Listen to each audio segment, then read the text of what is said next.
नमस्कार दोस्तों, मैं धीरेन्द्र राणा। स्वागत है आप लोगों का हमारे YouTube चैनल राणा धीरेन्द्र साईं में। और आज की इस वीडियो में हम बात करेंगे साईं बाबा के परीक्षा लेने के जो तरीके हैं, बाबा किस तरह की परीक्षा लेते हैं, उसके ऊपर आज हम बात करेंगे।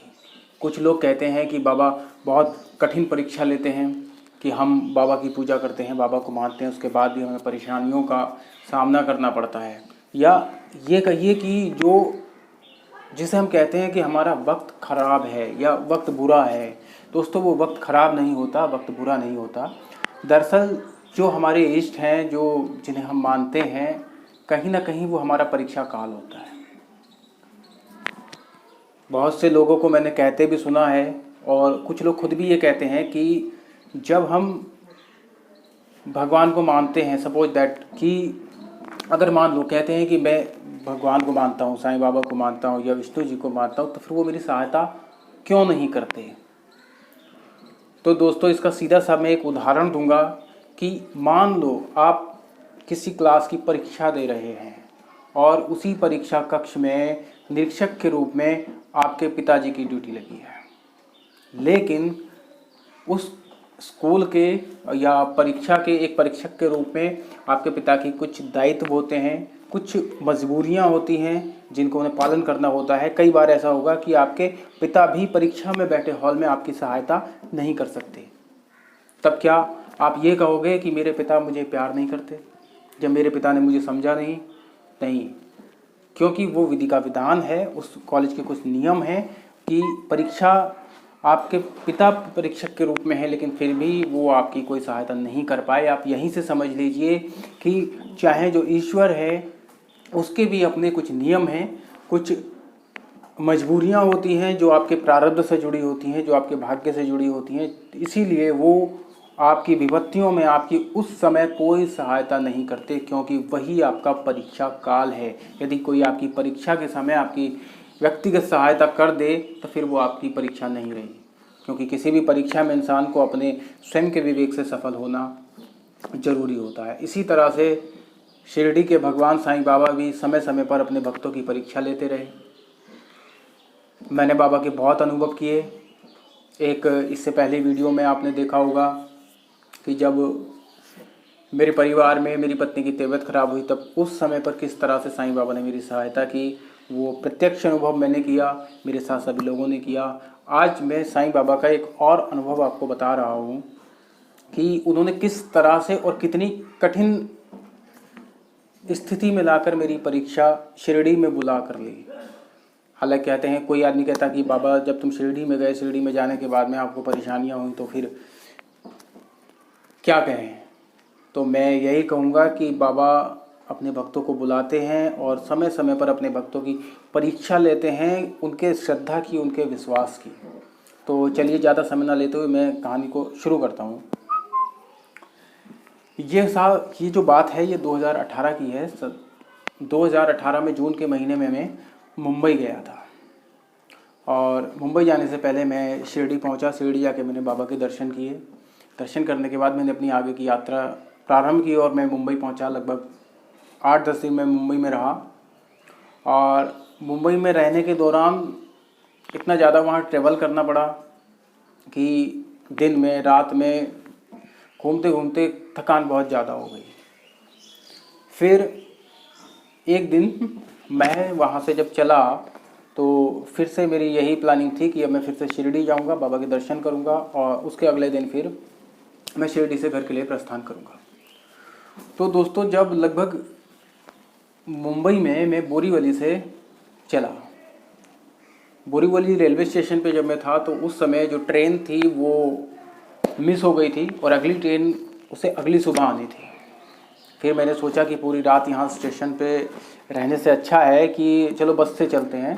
तो मुंबई से शिरडी की जो दूरी है वो 240 किलोमीटर है, और रात करीब 10 बजे के आसपास मैं वहाँ से बस के द्वारा ही शिरडी के लिए निकल गया।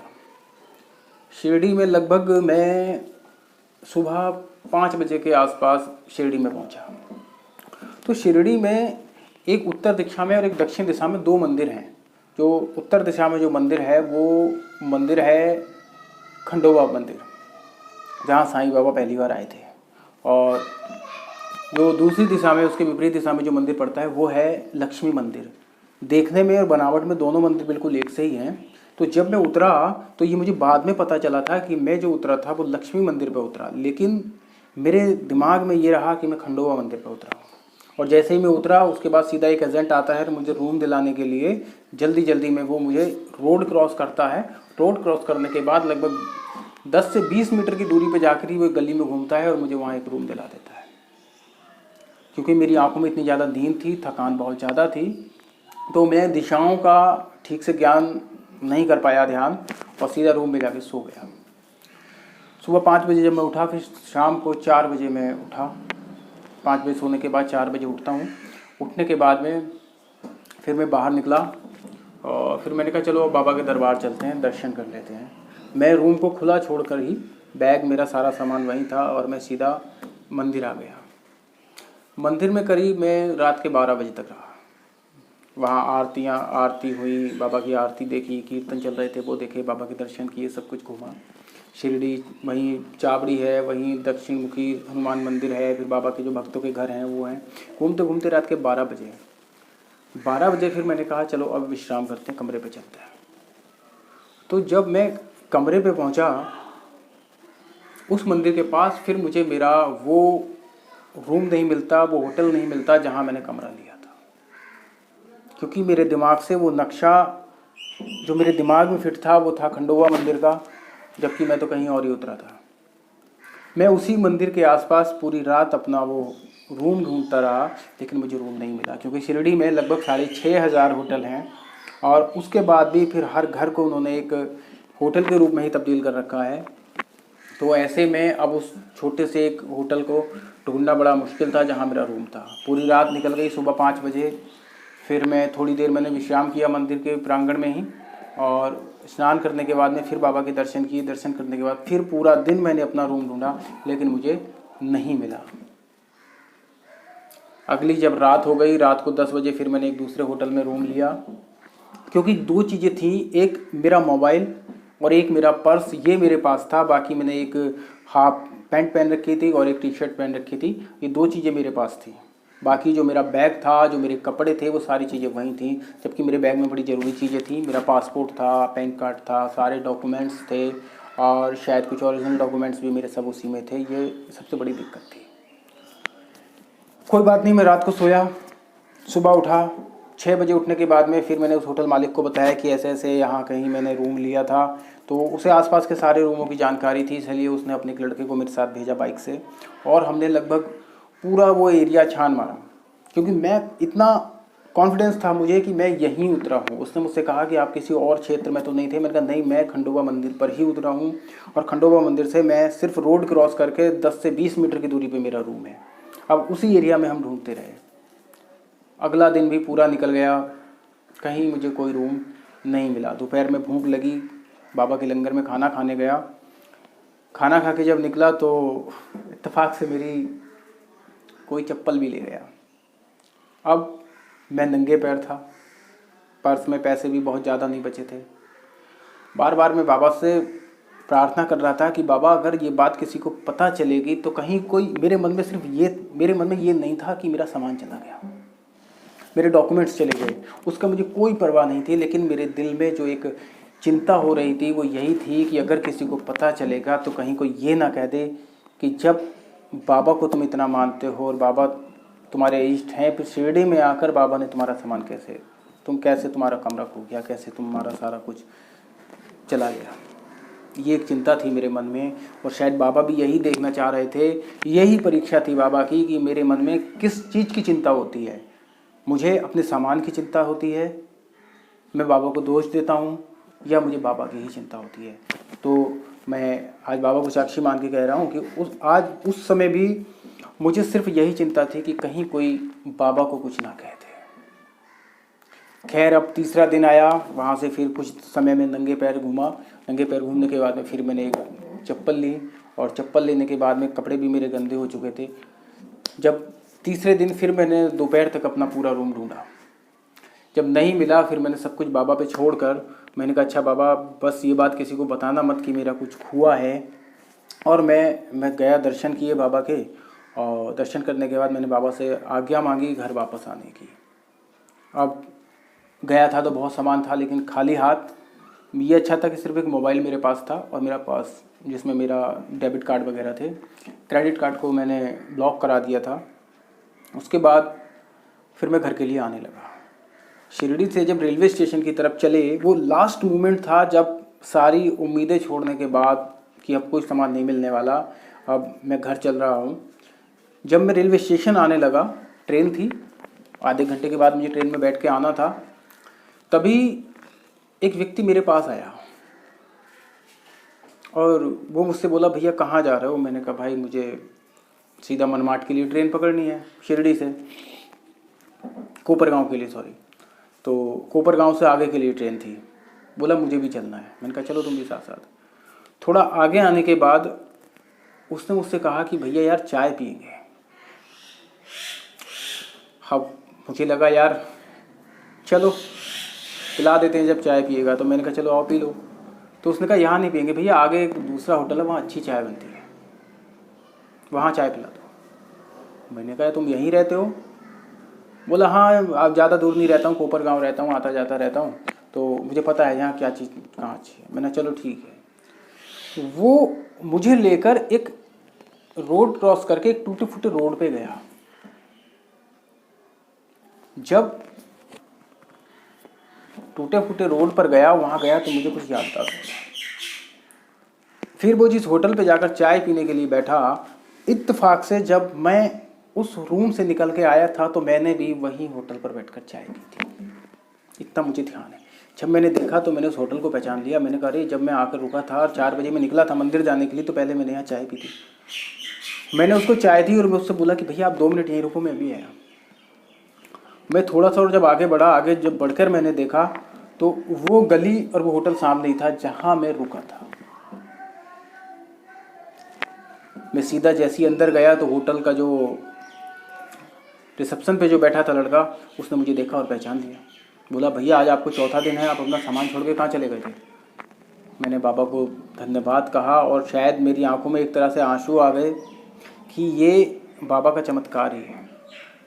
शायद बाबा मेरी परीक्षा ले रहे थे। तभी तो जैसे कि घर में कभी होता है कि कोई मामा या चाचा आते हैं, कोई मेहमान आता है, तो छोटे छोटे बच्चे क्या करते हैं, उनकी गाड़ी की चाबी छुपा के रख देते हैं, उनके कपड़े छुपा के रख देते हैं, बैग छुपा के रख देते हैं। फिर वो तब तक उन्हें गोल गोल घुमाते हैं, तब तक गोल गोल घुमाते हैं, जब वो देखते हैं कि यार अभी नहीं रुकेंगे, अभी ये जा ही रहे हैं, तो लास्ट मोमेंट पे आके वो बच्चे उन्हें देते हैं कि लो हम मजाक कर रहे थे, छुपा रखी थी। सेम वही चीज़ बाबा ने मेरे साथ शिरडी में किया। मेरा सारा सामान 3-4 दिन तक गोल रहा। जो कमरा मुझे 4 दिन ढूंढने के बाद नहीं मिला, फिर वो अचानक से जब मैं घर आ रहा हूँ, आते आते मुझे 5 मिनट में मिल गया। जब मैंने ढूंढा नहीं था, जब ढूंढ रहा था तब नहीं मिला, और जब नहीं ढूंढ रहा था तब मिल गया। जैसे ही मैं गया उसने मुझे सारा मेरा सामान दिया। हालांकि उसने सारा सामान रूम से निकाल के अपने अलग स्टोर रूम में रख दिया था, और उसने कहा भैया ये आपका सामान है, आप इसको चेक कर लो। तो दिखा, खैर मैंने चेक नहीं किया क्योंकि जो इतना बड़ा विश्वास है उसका कि वो सारा कुछ दे रहा है। तो फिर मैंने प्लान चेंज किया। मैंने कहा मैं आज यहीं रुकता हूँ। उसके बाद जब मैं वापस उस होटल पे आया जहाँ चाय पी रहे थे, मैंने देखा, उससे पूछा मैंने भैया वो बंदा कहाँ है जो चाय पी रहे थे? बोला यार वो तो चाय पी नहीं उसने, वो तो ऐसे ही चला गया चाय रख के। मैंने उसे इधर उधर ढूंढा, वो कहीं मुझे दिखाई नहीं दिया। मुझे नहीं पता वो इंसान कौन था, बाबा का भेजा हुआ कोई फरिश्ता था या खुद बाबा थे जो मेरी उंगली पकड़कर सीधा मुझे मेरे सामान तक पहुंचा दिया। या अब यहाँ सोचने वाली बात यही है कि ये सब क्या था। तो जहाँ तक मैं सोचता हूँ, मुझे लगता है कि वो एक परीक्षा थी मेरी, जो बाबा ने मुझे शिरडी में बुला कर ली। क्योंकि कहने से नहीं होता कि हमें बाबा पर श्रद्धा है, हमें उन पर विश्वास है, तो उस श्रद्धा और उस विश्वास की बाबा अपने तरीके से परीक्षा भी लेते हैं। तो मुझे खुशी है इस बात की कि मैं उस परीक्षा में सफल हुआ, क्योंकि मुझे पता है कि लास्ट मोमेंट तक भी जब मैं ट्रेन में बैठने जा रहा था, मेरे मन में यही चिंता थी कि बस कोई बाबा को कुछ ना कहे, मैं ये बात मैंने कहा था, सोचा था और बाबा से ही प्रार्थना की थी कि ये बात मैं कभी किसी को नहीं बताऊंगा कि मैं शिरडी में गया था और मेरा सामान खो गया था या मेरा रूम खो गया था या मैं कहीं भटक गया था, क्योंकि कहीं को ये प्रश्न ना कर दे कि बाबा तुम्हारे साथ थे तो तुम कैसे भटक गए। और ये सत्य है, अटल सत्य है कि जिसके साथ बाबा हैं वो ना कभी भटक सकता है ना कभी भटकेगा। ना मैं भटका था, वो सिर्फ बाबा की एक परीक्षा थी। और जब मैं आने लगा तो बाबा ने सीधा मुझे मेरा सारा सामान दे दिया।